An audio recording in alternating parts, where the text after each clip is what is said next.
What's up mga kasisi? Ayan, for today's video nga, ipupunta na naman tayo ng kasalaan and I'm super excited na kaya gumising nga ako ng maaga and I saw Spike waiting for me outside, Ling. Charis lang, dyan pala siya natutulog. Siyempre mga kasisi, kasama sa ating pag-prepare ay gisingin ng ating makeup artist.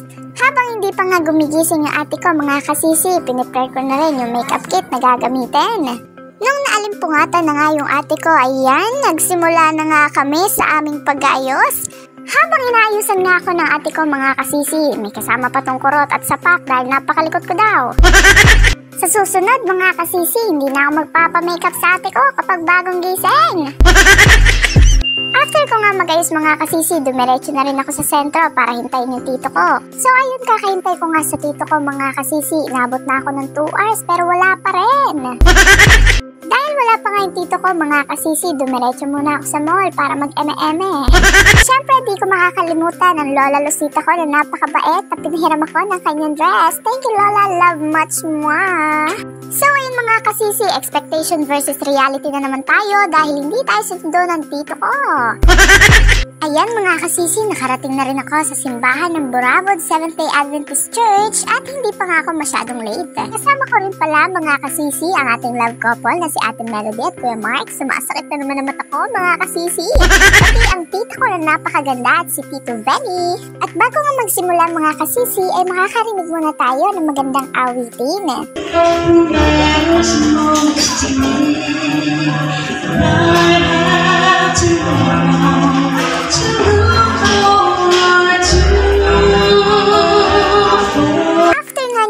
Kasisi, andito na tayo sa exciting part kung saan maririnig na ang mga pangako noong una. Ay, sana all! Siyempre, habang naglalabing-labing nga yung tito at tita ko, andito ako sa sulok nakangiti kahit nasasaktan at sumasakit ang aking mata, tinitiis ko lang. Kaya ko naman ding alagaan ng sarili ko kahit ako lang. Siyempre, sa kasalan mga kasisi, hindi mawawala ang exciting part. Ayan, kailangan na nilang harapin ang kanilang mga asawa upang sabihin ng mga pangako at lalo tigit-tigyan na matamis na Nag-countings pa nga ang pastor namin at ayan ang tita ko tinakpan pa nga dahil minor pa daw ako. After nga na matamis na halik, syempre katibayan naman.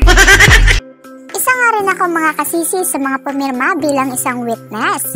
Pagkatapos ko ng pumirma ay sumunod na rin si Ate Melody at Kuya Mark.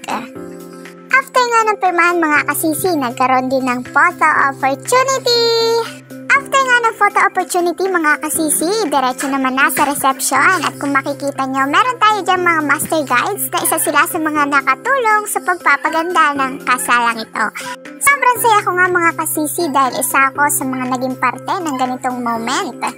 Kahit hindi gaanong bongga ang decoration, ang mahalaga, ang bawat isa ay masaya at lalo tikit marami kaming natutunan kung paano nga ba pumili ng makakasama.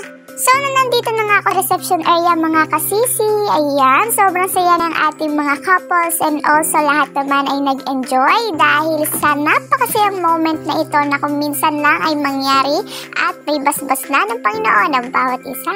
At syempre mga kasisi, sa kasalan alam naman natin na isa sa mga tradisyon ay ang paghihiwa ng cake at pagtotos ng wine.